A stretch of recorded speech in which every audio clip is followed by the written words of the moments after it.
Hello everyone, welcome to maximum तैयारी। I hope आप सभी अच्छे होंगे और आपकी तैयारी भी अच्छे से चल रही होगी। तो हम लोग यूपी टेट एग्ज़ाम के लिए सीटीपी का प्रैक्टिस सेट लगा रहे हैं। तो यदि आप चैनल पर नए हैं तो प्लीज़ चैनल को सब्सक्राइब कर लें, और यदि आपने पिछले वीडियोज़ नहीं देखे तो यूपी टेट की प्लेलिस्ट बनी हुई है, आप वहाँ से जाके देख सकते हैं। तो चलिए शुरू करते हैं। तो आज मैंने काफ़ी अच्छे क्वेश्चंस लिए हैं जो कि यूपी टेट एग्जाम के पॉइंट ऑफ व्यू से मोस्ट इंपॉर्टेंट क्वेश्चन है और ये एग्जाम में बहुत ही आते हैं। आप लोग प्लीज़ वीडियो को पूरा देखिएगा। तो चलिए शुरू करते हैं। क्वेश्चन नंबर फर्स्ट है,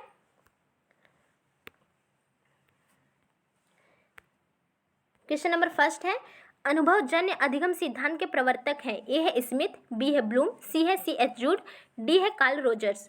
तो अनुभवजन्य अधिगम सिद्धांत के प्रवर्तक कौन है? आंसर क्या हो जाएगा? कौन है? कार्ल रोजर्स है। कौन है? कार्ल रोजर्स है। ठीक है। स्मिथ के बारे में जानते हैं। बीओ स्मिथ ने शिक्षण के 3 चर दिए हैं। कितने चर दिए हैं? तो शिक्षण के इन्होंने 3 चर दिए हैं। 3 चर कौन कौन से? तो एक स्वतंत्र चर, आश्रित चर और मध्यस्थ चर। और कौन सा? मध्यस्थ चर दिया। ठीक है, मध्यस्थ चर दिया। तो शिक्षण के 3 चर बीओ स्मिथ ने दिए हैं। स्वतंत्र चर में कौन आता है? तो शिक्षक आता है। स्वतंत्र चर में शिक्षक आता है। आश्रित चर में विद्यार्थी आता है और मध्यस्थ में पाठ्यक्रम आता है। मध्यस्थ चर में पाठ्यक्रम आता है। ठीक है। तो बीओ स्मिथ ने शिक्षण के 3 चर दिए हैं। स्वतंत्र चर जिसमें शिक्षक आता है, आश्रित चर विद्यार्थी को कहा गया है, मध्यस्थ चर पाठ्यक्रम को कहा है। ठीक है। तो ये याद रखिएगा, एग्जाम में बहुत ही आता है, मोस्ट इंपॉर्टेंट है, तो इसको जरूर याद रखिएगा आप लोग। ब्लूम के बारे में जान लेते हैं। तो इन्होंने शिक्षण के 3 उद्देश्य बताए हैं। शिक्षण के 3 उद्देश्य बताए किसने? ब्लूम ने बताया है। ठीक है। कौन कौन से? संज्ञानात्मक, भावात्मक और क्रियात्मक। और कौन सा? क्रियात्मक। ठीक है। तो शिक्षण के 3 उद्देश्य दिए हैं, संज्ञानात्मक, भावात्मक और क्रियात्मक दिए हैं।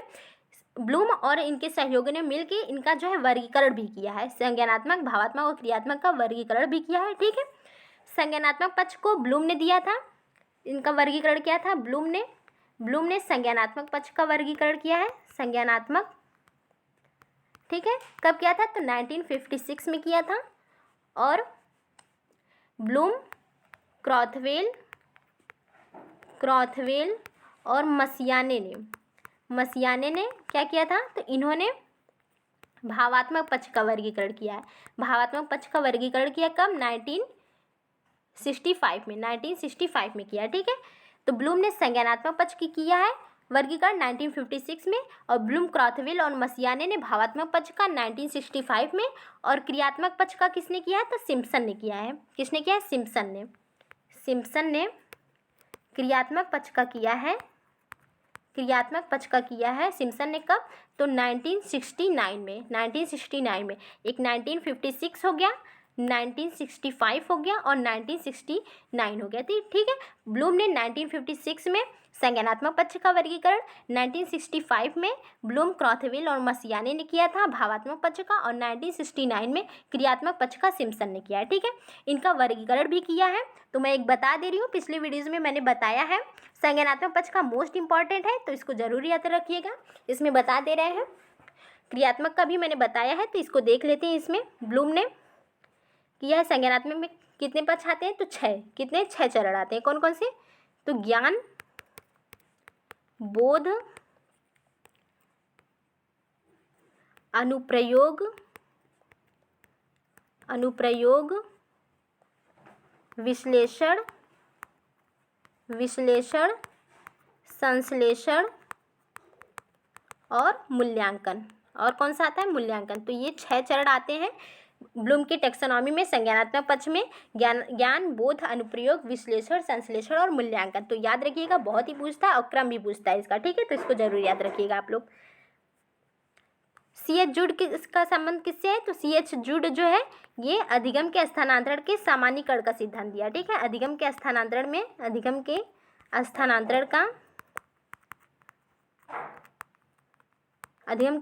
का सामान्यीकरण का सिद्धांत दिया। कौन सा? सामान्यीकरण का सिद्धांत दिया है। ठीक है, C.H. जूड ने। ठीक है। तो याद रखिएगा। कार्ल रोजर्स के बारे में बताइए। डी, इन्होंने अनुभवजन्य अधिगम का सिद्धांत दिया। ठीक है। तो याद रखिएगा इतना। इसके बारे में आप लोग जितने भी ऊपर मैंने बताए बहुत इंपॉर्टेंट है और एग्जाम में बहुत ही आते हैं, आप लोग जरूर याद रखिएगा।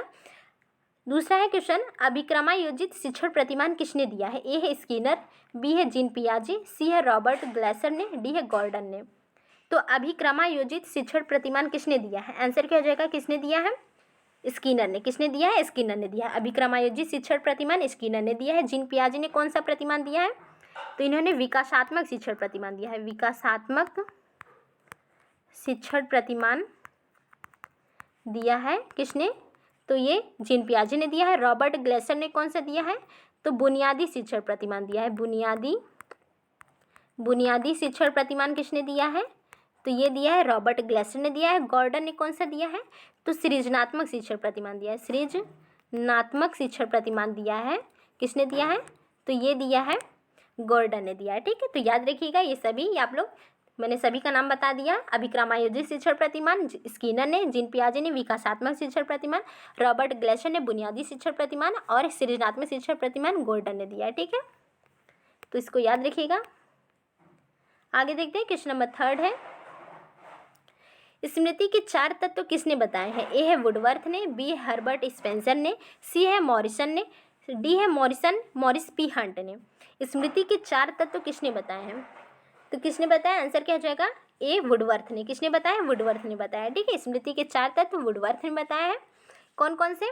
पहले क्या होता है? सीखना या अधिगम होता है, अधिगम या सीखना हो गया। दूसरा धारण, तीसरा है पुनः स्मरण, और चौथा है प्रत्यभिज्ञान या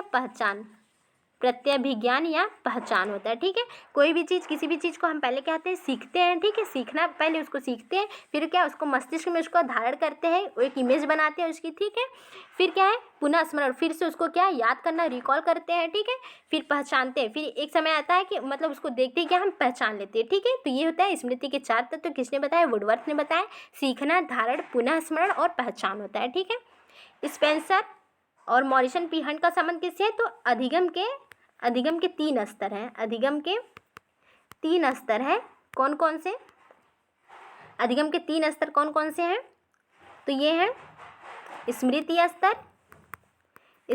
स्तर है, बोध स्तर है और एक चिंतन स्तर है। एक कौन सा? चिंतन स्तर है। तो अधिगम के 3 स्तर हैं, स्मृति स्तर, बोध स्तर और चिंतन स्तर, जिसमें स्मृति स्तर किसने दिया? हर्बर्ट स्पेंसर ने दिया है। बोध स्तर किसने दिया? मॉरिसन ने दिया है। और चिंतन स्तर मॉरिस पी हंट ने दिया है। ठीक है, तो याद रखिएगा इसको, किसने कौन सा दिया है। तो स्मृति स्तर हर्बर्ट स्पेंसर ने, बोध स्तर मॉरिसन ने और मॉरिस पी हंट ने चिंतन स्तर दिया। ठीक है, स्मृति स्तर के अंतर्गत कौन कौन से चरण आते हैं और बोध स्तर के अंतर्गत कौन से आते हैं, इसको भी जान लेते हैं। चलिए, तो स्मृति स्तर जो कि इसे हर्बर्ट स्पेंसर ने दिया है, इसके अंतर्गत कौन कौन से चरण आते हैं तो देखते हैं। ये भी पूछता है। ठीक है, और क्रम से याद रखना है इसको। ठीक है, कैसे याद रखना है? क्रम से याद रखना है। तो याद रखिए, पहला है प्रस्तावना। स्मृति स्तर में प्रस्तावना पहला है। दूसरा प्रस्तुतिकरण है। तीसरा है तुलना, प्रस्तावना, प्रस्तुतिकरण, तुलना। फिर चौथा सामान्यीकरण करना। और 5वां है अनुप्रयोग। 5वां कौन सा है? अनुप्रयोग। तो ये क्रम जो है, इस क्रम से आप लोग याद रखिएगा। स्मृति के स्तर के अंतर्गत कौन कौन से चरण आते हैं? प्रस्तावना, प्रस्तुतिकरण, तुलना, सामान्यीकरण और अनुप्रयोग। प्रस्तावना, प्रस्तुतिकरण, तुलना, सामान्यीकरण और अनुप्रयोग आता है। ठीक है, तो ये स्मृति के स्तर के अंतर्गत आते हैं। तो याद रखिएगा। बोध स्तर के अंतर्गत कौन कौन से आते हैं? बोध स्तर के अंतर्गत, और इसे दिया किसने है? तो मॉरिसन ने दिया। किसने दिया? मॉरिसन ने दिया। इसके अंतर्गत कौन कौन से आते हैं तो इसको देखते हैं। पहला खोज आता है बोध स्तर में, पहला खोज। दूसरा आता है प्रस्तुतिकरण। तीसरा आता है समावेशन या आत्मसात करना, समावेशन। और चौथा आता है संगठन।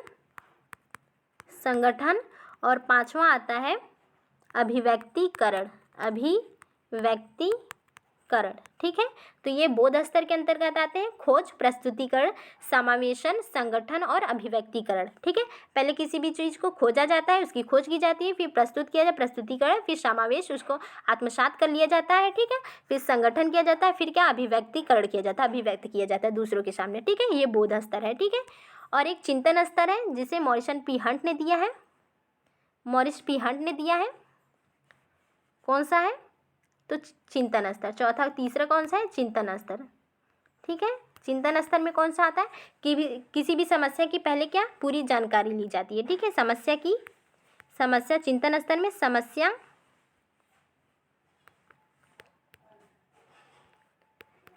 की जानकारी, समस्या की पूर्ण जानकारी। फिर क्या किया जाता है? फिर जानकारी लेने के बाद किसी भी समस्या को सॉल्व करने के लिए उसकी पहले हम पूरी जानकारी लेते हैं, फिर जानकारी लेने के बाद उसका एक माइंड में संकल्पना करते हैं। ठीक है, उसके बारे में सोचते हैं, माइंड में संकल्पना करना। फिर तीसरा क्या है? तीसरा जो है आंकड़ों को इकट्ठा करते हैं, आंकड़े इकट्ठा करना, आंकड़े इकट्ठा करना।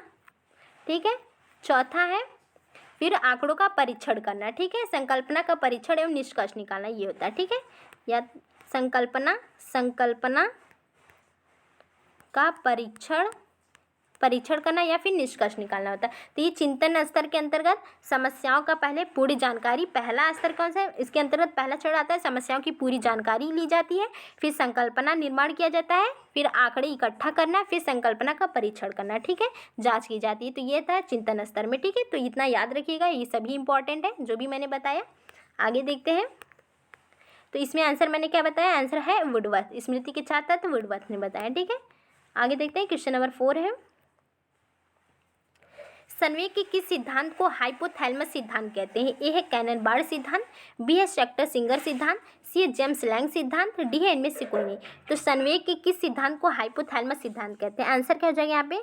किस सिद्धांत को हाइपोथैलेमस सिद्धांत कहते हैं? आंसर क्या हो जाएगा? एक कैनन बार्ड सिद्धांत को। किसको कहते हैं? कैनन बार्ड सिद्धांत को। ये सभी क्या है? संवेग के सिद्धांत। तो याद रखिएगा, कैनन बार्ड सिद्धांत को हाइपोथैलेमस सिद्धांत कहते हैं। ठीक है, शेक्टर सिंगर सिद्धांत को द्विकारक सिद्धांत कहते हैं, द्विकारक सिद्धांत कहते हैं। ठीक है, द्विकारक सिद्धांत कहते हैं ये शेक्टर सिंगर सिद्धांत को। ठीक है, जेम्स लैंग सिद्धांत में क्या होता है? इसमें क्या होता है? पहले क्या ये कहता है कि पहले व्यवहार होता है, फिर जाके क्या होता है? व्यवहार के बाद फिर जाके संवेग की उत्पत्ति होती है। पहले व्यवहार होता है, फिर जाके संवेग की उत्पत्ति है। तो मतलब कोई भी पहले व्यवहार होता है, फिर उसके बाद क्या? संवेग। अच्छा, मतलब कोई भी घटना घटती है तो उसके बाद क्या होता है? अच्छा घटती है, तब जाके मतलब अच्छी खुशी प्रसन्नता होती है, संवेग होता है। ठीक है, फिर यदि खराब घटती है तो इससे क्या होता है? तो इससे क्या है? दुख का संवेग उत्पन्न होता है। ठीक है, और फिर यदि मतलब गुस्से वाली कोई व्यवहार होता है तो उसमें क्रोध का संवेग उत्पन्न होता है। तो ये क्या? पहले व्यवहार होता है, व्यवहार को देखने के बाद कोई भी संवेग उत्पन्न होता है। ये जेम्स लैंग सिद्धांत कहता है। कैनन बार्ड सिद्धांत कहता है, तो ये कहता है कि व्यवहार और संवेग दोनों साथ साथ चलते हैं, व्यवहार प्लस संवेग दोनों क्या होते हैं? साथ साथ चलते हैं। ठीक है, तो ये होता है शेक्टर सिंगर सिद्धांत में द्विकारक सिद्धांत है। शेक्टर सिंगर सिद्धांत को द्विकारक सिद्धांत कहते हैं। ठीक है, द्विकारक क्यों कहते हैं? इसमें पहले शारीरिक उत्तेजना है, एक कारक तो इसमें शारीरिक उत्तेजना है, उत्तेजना इसमें कहा गया, और दूसरा कारक संज्ञानात्मक समझ को माना गया है, संज्ञानात्मक समझ को माना गया है। ठीक है, इसलिए इसको द्विकारक सिद्धांत कहते हैं। शेक्टर सिंगर सिद्धांत को द्विकारक सिद्धांत कहते हैं। इसमें एक शारीरिक उत्तेजना एक कारक है, दूसरा कारक संज्ञानात्मक समझ को माना गया है। ठीक है, तो इसलिए इसको द्विकारक सिद्धांत कहते हैं। तो ये है आंसर ए हो जाएगा, हाइपोथैलेमस सिद्धांत कैनन बार्ड सिद्धांत को कहते हैं। तो याद रखिएगा। आगे देखते हैं, क्वेश्चन नंबर 5 है, अभिप्रेरक का क ख या XY सिद्धांत किसने दिया है? ए है मैकग्रेगर ने, बी है अब्राहम मैस्लो ने, सी है मॉर्गन ने, डी हार्लो ने। तो अभिप्रेरक का क ख या XY सिद्धांत किसने दिया है? आंसर क्या हो जाएगा यहाँ पे? किसने दिया? मैकग्रेगर ने दिया। किसने दिया है? मैकग्रेगर ने दिया। ठीक है, अब्राहम मैस्लो ने। इसमें अभिप्रेरक का क ख सिद्धांत क्या कहता है? एक क होता है, एक ख होता है। ठीक है, क ख सिद्धांत क्या कहता है? तो क ख सिद्धांत कहता है कि पहले क्या, इसमें बच्चा कोई भी गलती करता है तो उसको क्या सीधे पीट दो या फिर मतलब उसे सजा दे दो। ठीक है, क ख सिद्धांत कहता है कि यदि बालक आलसी है तो उसको पीट दो। ठीक है, उसको पीटो। ठीक है, ख सिद्धांत कहता है कि बालक में सीखने की क्षमता है, आप केवल उसको मार्गदर्शन दीजिए। ठीक है, बालक सीख सकता है, बस उसके आप जो है मार्गदर्शक बनिए। ठीक है, तो ये क ख सिद्धांत होता है। ठीक है, तो ये मैकग्रेगर है। अभिप्रेरक का क ख से अब्राहम मैस्लो ने अभिप्रेरक का आत्मीकरण का सिद्धांत दिया है, आत्मीकरण का सिद्धांत दिया है।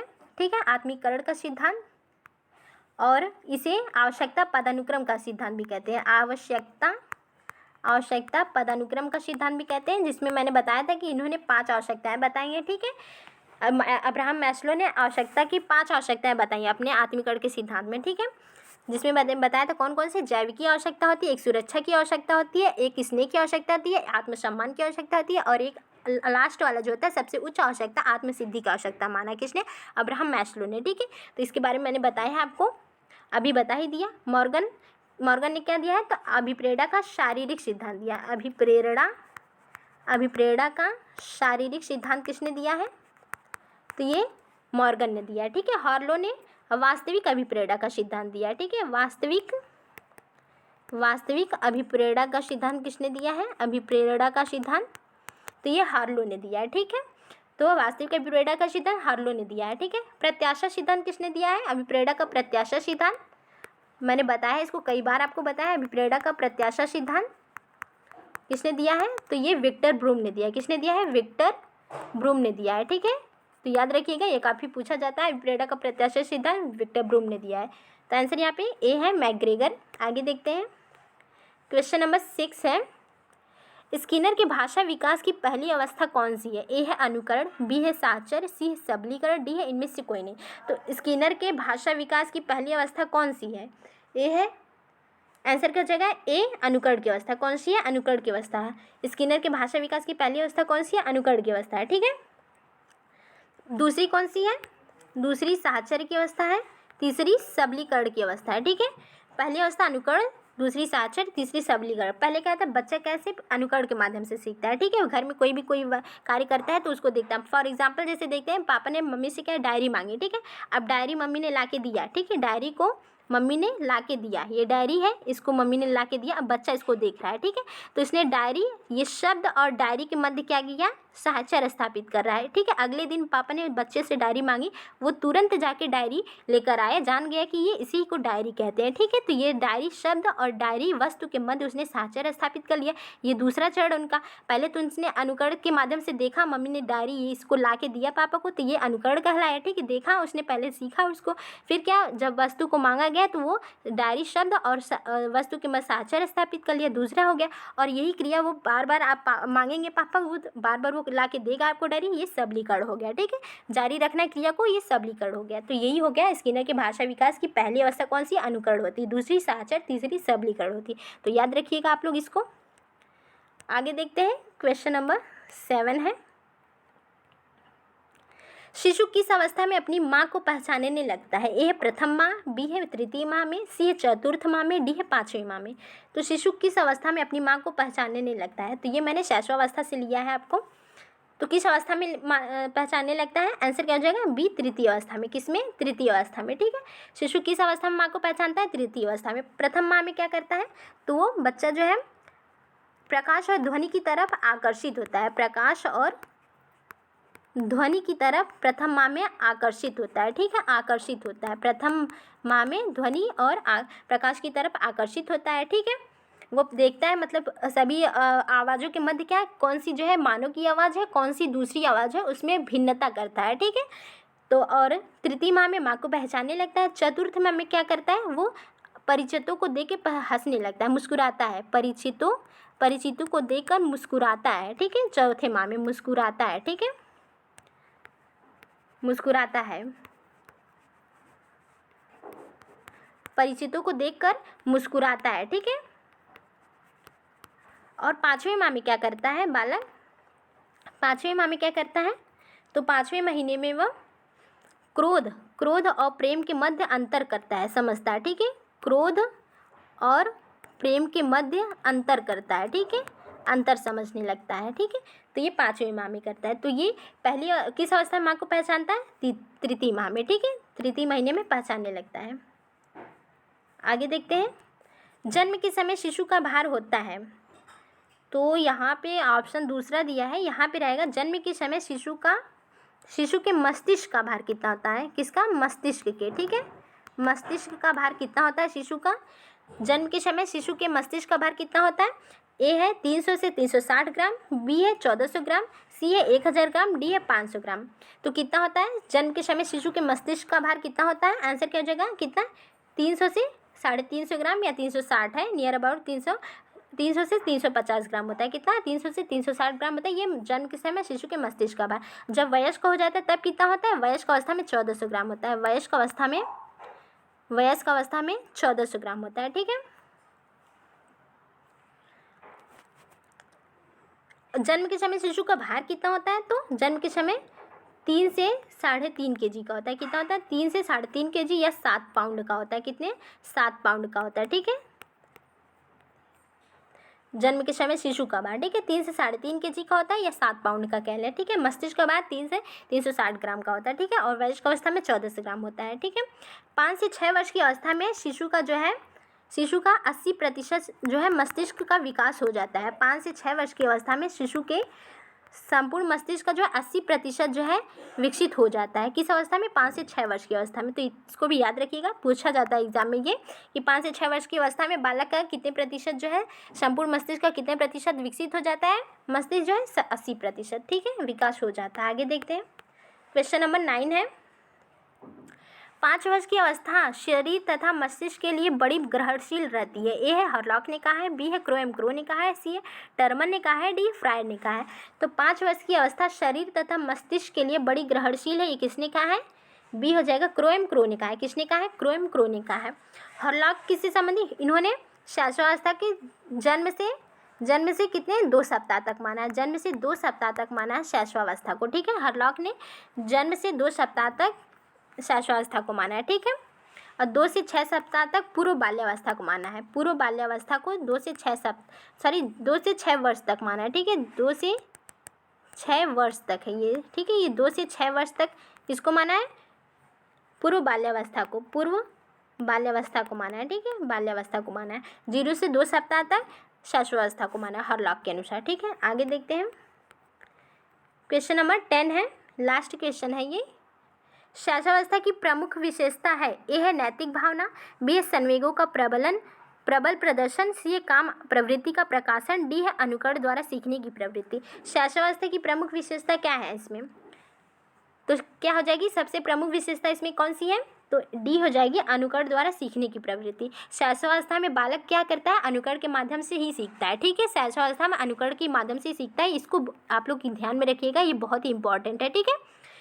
इसमें क्या होता है? शैशवावस्था में वृद्धि और विकास की गति भी काफ़ी तीव्र होती है अन्य अवस्थाओं की अपेक्षा। ठीक है। वृद्धि और विकास की गति भी काफ़ी तीव्र होती है। ठीक है, शैशवावस्था में। और सीखने की भी गति काफ़ी तीव्र होती है। सीखने की गति क्या होती है? तीव्र होती है शैशवावस्था में। ठीक है। सीखने की भी गति तीव्र होती है और वृद्धि और विकास की गति भी तीव्र होती है। ठीक है। नैतिक भावना नहीं पाई जाती है शैशवावस्था में, क्योंकि नैतिक भावना का अभाव होता है शैशवावस्था में। ठीक है। अभाव होता है। संवेगों का प्रबल प्रदर्शन बहुत नहीं, संवेगों का प्रबल नहीं होता। ठीक है। काम प्रवृत्ति का सबसे यहाँ पे प्रमुख विशेषता यही है। ठीक है। अनुकरण द्वारा सीखने की प्रवृत्ति। ठीक है। यही है। ठीक है। इसमें क्या होता है? नैतिक भावना का अभाव होता है, पराश्रितता होता है, बालक इसमें दूसरों पर डिपेंड रहता है। ठीक है। और अनुकरण के माध्यम से सीखता है और अपरिपक्व होता है। क्या होता है? इमेच्योर होता है। ठीक है। अपरिपक्व होता है बालक, इसमें अपरिपक्व होता है इस अवस्था में। ठीक है। और सामाजिक भावना का इसमें उदय होता है, प्रारंभ होता है। अभी सामाजिक भावना का उदय होता है। ठीक है। अभी यहीं से प्रारंभ होती है इसके अंदर सामाजिक भावना। ठीक है। तो ये शैशवावस्था की विशेषताएं आप लोग याद रखिएगा, विशेषताओं को ध्यान में रखिएगा। आता है एग्जाम में बाल्यावस्था की भी और शैशवावस्था की भी, किशोरावस्था की भी। क्वेश्चन नंबर 11 देखते हैं, ये लास्ट है ये वाला।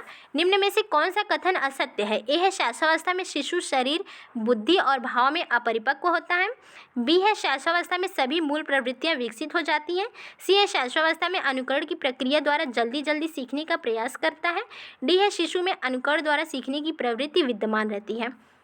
तो कौन सा यहाँ पे असत्य छांटना है, कौन सा असत्य है? ठीक है। तो शैशवावस्था में शिशु शरीर बुद्धि और भाव में क्या अपरिपक्व होता है। ठीक है, सही है। ये अभी ऊपर बताया भी मैंने कि इसमें इमेच्योरिटी पाई जाती है। ठीक है। शैशवावस्था में सभी मूल प्रवृत्तियां विकसित हो जाती हैं? नहीं, सभी नहीं विकसित होती है। ठीक है। तो यही क्या है? गलत है। शैशवावस्था में अनुकरण की प्रक्रिया द्वारा जल्दी जल्दी सीखने का प्रयास करता है, तो ये भी इंपॉर्टेंट है। ये अनुकरण के माध्यम से ही सीखता है। शिशु में अनुकरण द्वारा सीखने की प्रवृत्ति होती है, ये भी सही है। तो कौन सा नहीं है इसमें? तो आंसर क्या हो जाएगा यही, कौन सा है, मूल प्रवृत्तियाँ पूरी तरह से विकसित नहीं होती। आंसर क्या हो जाएगा बी, साक्षरता में सभी मूल प्रवृत्तियाँ विकसित हो जाती है, नहीं, ठीक है, ये गलत है, बी हो जाएगा, ठीक है। तो आज के लिए बस इतना ही। वीडियो पसंद आए तो प्लीज़ लाइक करिएगा। सॉरी, अभी एक और है क्वेश्चन है, इसको भी देख लेते हैं। क्वेश्चन नंबर 12 है, भाषा की सबसे छोटी इकाई है, ए है स्वनिम, बी है रूपिम, सी है रुदन, डी है इनमें से कोई नहीं। तो भाषा की सबसे छोटी इकाई कौन सी है, भाषा की सबसे छोटी इकाई कौन सी होती है, आंसर क्या हो जाएगा ए, स्वनिम होती है। कौन सी होती है, स्वनिम होती है। अगर पूछेगा भाषा की सबसे छोटी अर्थगत इकाई कौन सी होती है, तो ये रूपिम होती है। भाषा की सबसे छोटी अर्थगत इकाई होती है, तो कौन सी, रूपिम होती है, ठीक है। जब केवल भाषा की सबसे छोटी इकाई कहेगा तो रूपिम होती है, और अर्थगत इकाई कहेगा तो ये सॉरी, भाषा की सबसे छोटी इकाई स्वनिम होती है, और जब अर्थगत कहेगा तो रूपिम होती है, ठीक है। अर्थगत कहेगा तो क्या होता है, रूपिम होती है। तो याद रखिएगा इसको। और भाषा विकास का सिद्धांत किसने दिया है, तो चोमास्की ने दिया, ठीक है। भाषा विकास का सिद्धांत किसने दिया है, सिद्धांत किसने दिया है, तो ये चोमास्की ने दिया है। किसने दिया है, चोमास्की ने दिया है। ध्यान में रखिएगा, इसको याद रखिएगा, आता है एग्जाम में बहुत ही। तो आज के लिए बस इतना ही। वीडियो पसंद है तो प्लीज़ लाइक करिएगा, और एक्सप्लेनेशन आपको अच्छा लगा होगा, व्याख्या, तो आप प्लीज़ कमेंट में बताइएगा कि कैसा लगा आपको व्याख्या। तो आज के लिए बस इतना ही, धन्यवाद। और लाइक करके जाइएगा आप लोग, लाइक नहीं करते हैं आप लोग।